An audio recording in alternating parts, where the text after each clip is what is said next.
a media driver. She is a ratings driver. I think about the NBA post Magic and Larry, the NBA post Michael Jordan, tennis post Serena Williams, golf post Tiger Woods, right? There are certain athletes that drive the sport more than others. And that's not to take away from anyone else drafted tonight. That's not to take away from the other incredible superstars. I'm a competitor and somebody that loves to work, so it won't be hard for me to want to get in the gym and to get even better and, you know. What happens when Gatorade tries to cash in on the Caitlyn Clark craze but forgets who's actually steering the ship? You get a flaming PR disaster. Now with extra electrolytes. The WNBA thought they had a slam dunk ad campaign, but nope, it bricked straight into a dumpster fire. I think there's so many ways that I can continue to get better, and I feel like there were so many ways I could have been even better this year. And fans? Oh, they're furious. Fever management might want to grab a chair before seeing this poll, because Caitlyn just pocketed $660,000 like loose change. Yeah, 6 figures like it's nothing. Popcorn time, because this one's spicy. Fans aren't whispering anymore, they're shouting, "If Caitlyn leaves the Fever, I'm gone too." That's not hype, that's a rallying cry. Caitlyn Clark isn't just another player. She is the WNBA for an entire wave of new fans who didn't even know Indiana had a team 6 months ago. And the way things look, Indiana better hire a custody lawyer because Caitlyn's about to take half the fan base in the split. And these aren't casual fans, no way. These are full-on diehards, baptized and fully immersed in the Church of Caitlyn. Mesmerized by her. And I will tell you this. This was the greatest performance I've ever seen in the NCAA tournament, girl or boy. Greatest performance. On this biggest stage. Well, I'll tell you why. Because rarely does a game like this live up to its hype. Yeah. You know, rarely do you have the two superstars play like superstars, because you got to understand the scout report is geared to stop you. You know, all the hype coming into this is going to be people who've never watched a girls' basketball game watched. That a lot of They don't care about zip codes or team colors. Caitlyn is the brand. Her jersey? It's not a uniform, it's a GPS tracker. Where she goes, they go. Their loyalty isn't to Indiana, it's to her. So when the lights go out and it's time to choose between the franchise and the phenom who made them care in the first place, there's no debate. It's double C or bust. And right now, Fever fans are sweating bullets because it's starting to look like bust. And it ain't because Caitlyn's underperforming. Oh no, Caitlyn's doing exactly what she was drafted to do. Blowing up ratings, selling out arenas, and dragging this sorry excuse for a franchise into something that finally looks like professional basketball. But guess who hasn't noticed? Her own coach. Yikes. The game plan feels less like empower your superstar and more like, hey, maybe next quarter. Which is hilarious considering, spoiler alert, they're not winning. They're losing, and losing ugly. Yet every post-game presser plays out like a bad rerun. Some player bricks everything, can't hit water falling out of a boat, goes 2 for 14, and the coach? Keep shooting, honey, they'll drop eventually. But let Caitlyn take one contested 3 in crunch time? Instant lecture. Are you kidding me? That's not just confusing, that's performance art sabotage. And fans aren't blind, they see it all, and they're not sticking around to watch the slow-motion wrecking of the only reason they even bought tickets. The message from the stands? Who plays the style that how What Caitlyn is the plays? style? Just threes? Wow. It's not just threes. What is her style? Loud, crystal clear, and repeated more times than an ESPN3 highlight reel. Stop holding back Caitlyn or watch us walk. Because this isn't normal fandom. It's migration. Caitlyn Clark is the monarch butterfly, and these fans? They're flying with her wherever she lands. They're not packing Fever gear. They're packing portable allegiance. Whether she ends up in New York, Vegas, or straight up the Bermuda Triangle, they don't care. They're going with her. These fans are locked in, no matter what the team does. Change the name, move cities, rebrand as the Toilet Paper Tornadoes. If Caitlyn Clark's on the roster, they're all in. This isn't some quick trend. This is a full-blown phenomenon. And Fever management, yeah, they should be shaking. These fans aren't being dramatic. They're spitting facts. Olympics stuff. On the night that I broke the news, someone read me the list that Caitlyn Clark was not on the Olympic team, which was June 7th. She had just had 30 points and 7 threes against Washington in an amazing game. And bottom line on this is they did not want her on the team. There was either a sense that she needs to wait her turn. They wanted to give Diana Taurasi the going away present. Name another time when you would ever give an athlete a going away present with an Olympic berth. Outrageous. So Caitlyn said, hey, it's okay. And in interviews, she said, it's all right, I'll make it the next time. Well, in the book, I have a wonderful... Caitlyn's the only reason they even gave the WNBA a shot in the first place. It wasn't the league's flashy ads. It wasn't the promo reels on Instagram. Nope. It was one Iowa kid with Steph Curry range, killer court vision, and the charisma of a late-night talk show host. She turned women's basketball into must-see TV. And yet, imagine having a gold mine and then deciding to pave over it for a strip mall. That's what this feels like. The investors, furious, the fans, fed up. And yes, they respect the rest of the roster. Nobody's erasing them. But come on, this is starting to feel intentional. Like there's some twisted backroom logic. Keep the rookie humble, don't let her get too big, make sure the vets get their touches, even if their shooting percentage is closer to a Powerball jackpot than league average. Meanwhile, fans are screaming, just let her cook. But every time she heats up, somebody yanks the pan straight off the burner. Add in the awkward body language, the tense pressers, and those what was that late game decisions. And now the Caitlyn Clark fan base isn't just loyal, they're furious. They feel straight up conned. You can't plaster your new superstar's face on every brand from Gatorade to garden hoses, then treat her like a glorified decoy once the ball tips. Nobody gives me advice in the game. I wish. That's not strategy. That's sabotage in slow motion. And what happens if she bounces? Simple. The WNBA gets hit with the biggest fan exodus since streaming services killed cable. One day you're selling out arenas, smashing viewership records. The next, crickets. And reruns of Ninja Warrior pulling higher ratings than your primetime slot.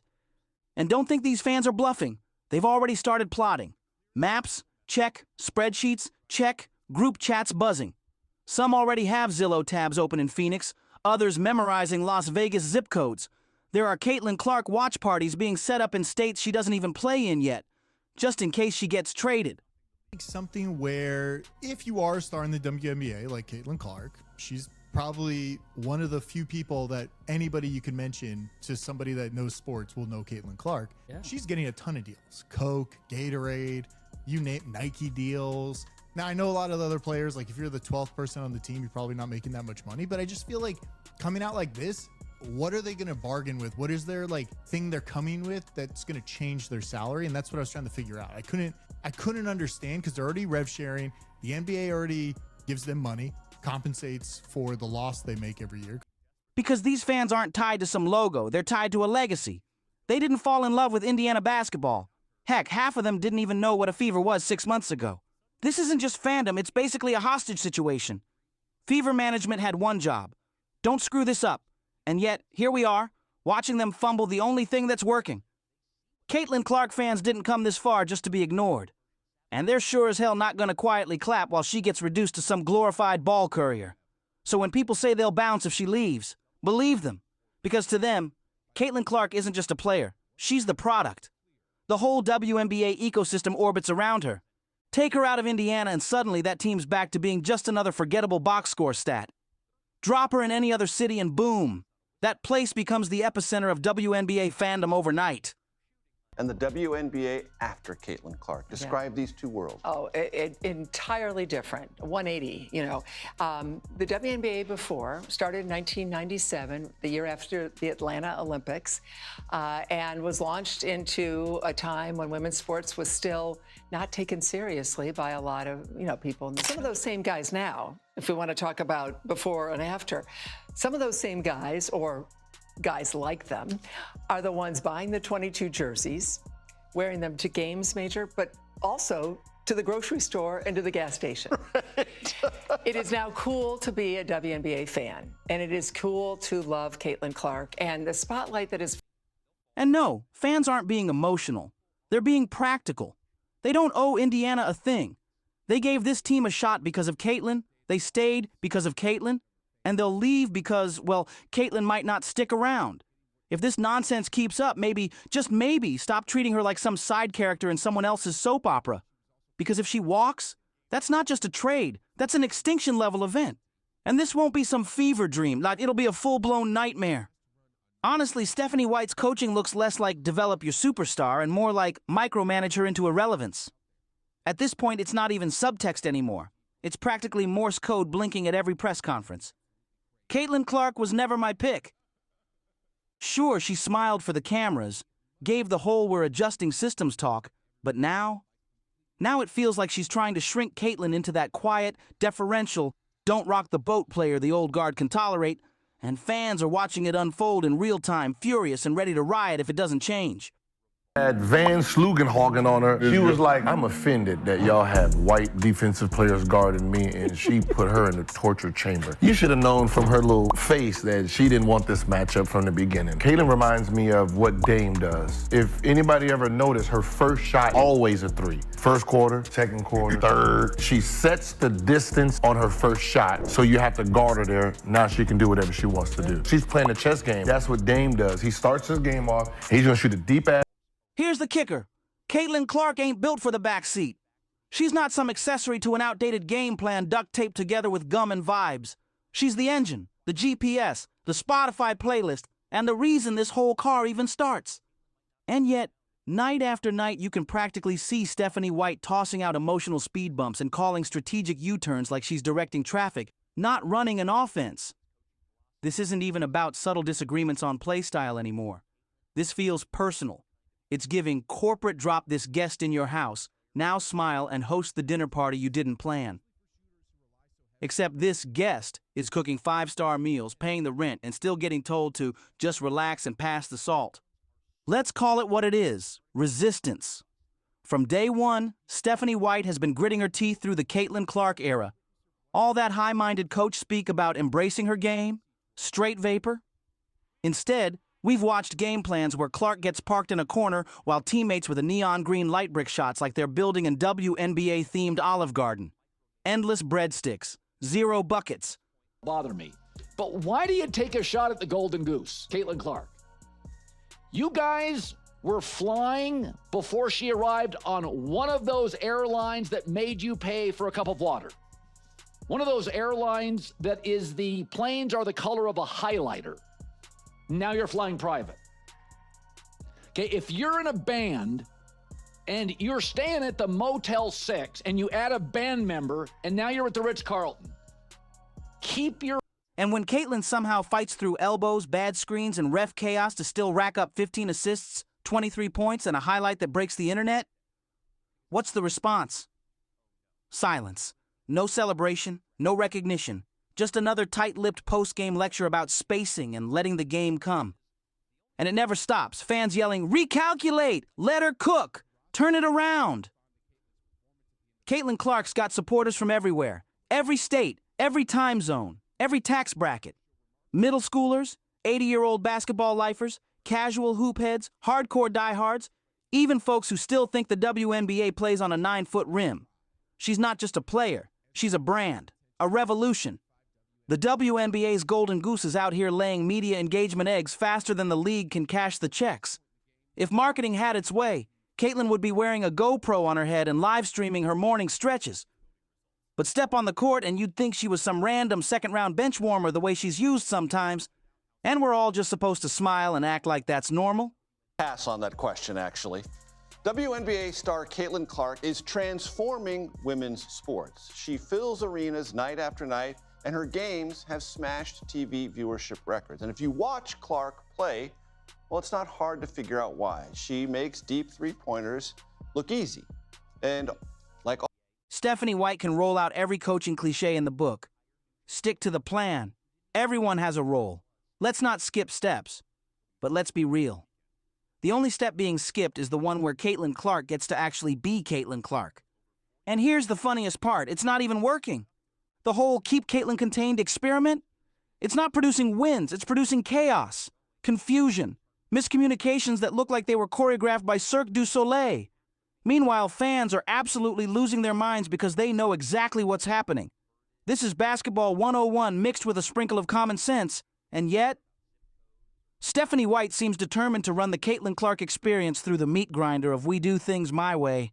Listen, NBA players make 50% of revenues.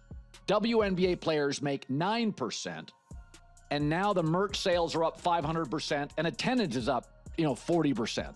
So they're going to get a raise. There's no question. And I don't really care that the previous 25 years they didn't make a lot of money or lost money. I don't care. They're in the middle of a negotiation and they're on a heater. So it doesn't really matter. I've said this before. I made an investment for 5 years and it lost money. And I got about 6 months left in the investment. And in the last 6 months, they started making cash. I'm not bailing on the investment. I want to finally get my money back. So they're going to get a raise.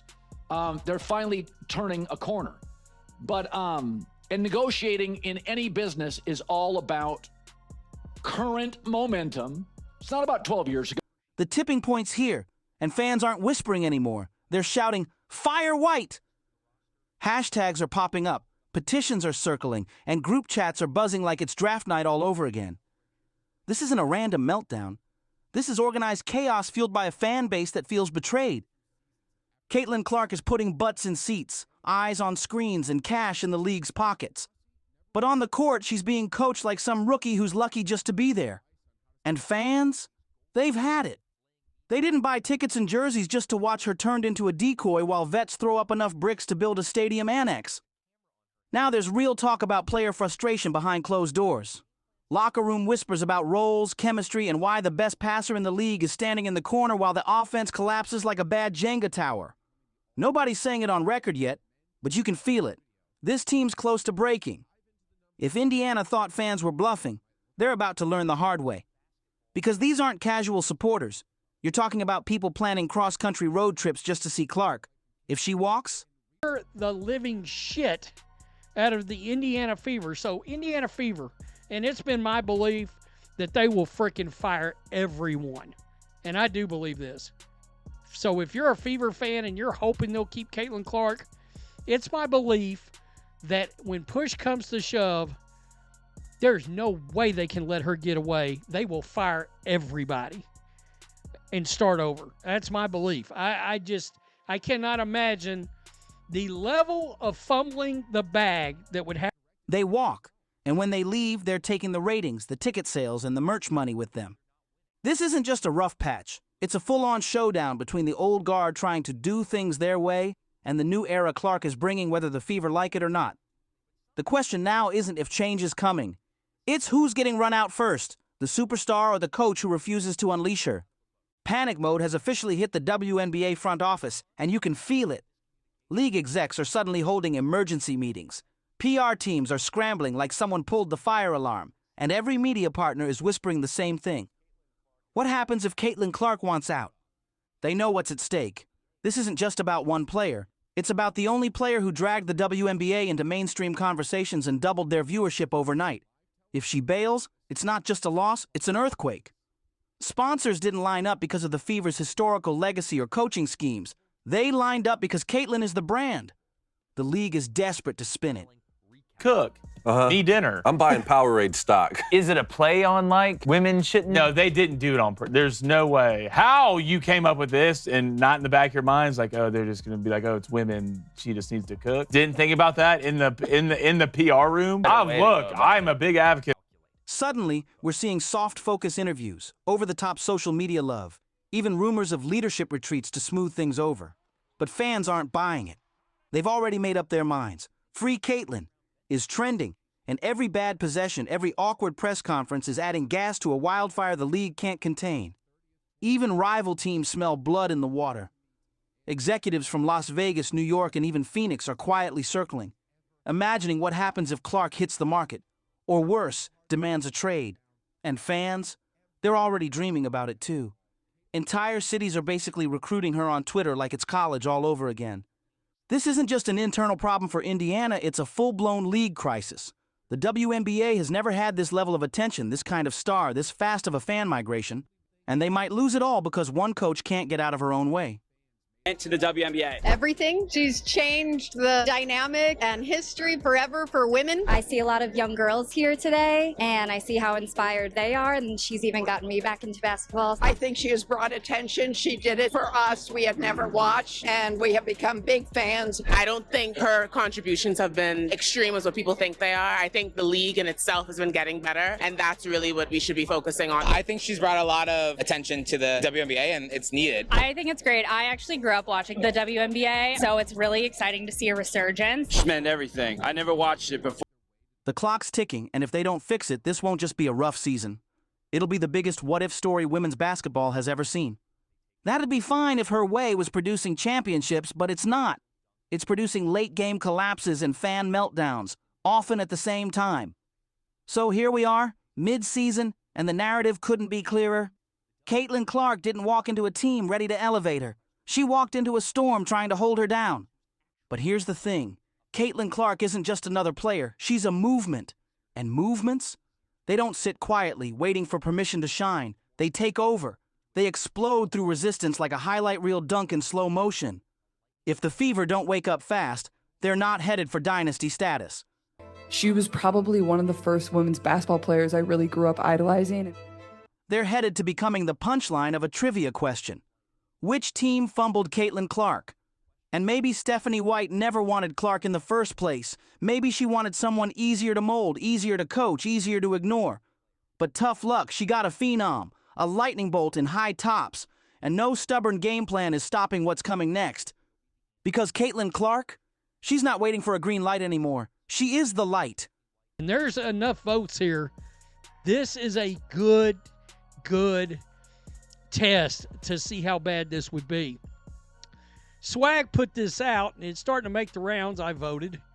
Okay, Fever fans, answer this. If Caitlyn leaves Fever, would you still support the Fever? We got 1,145 votes here.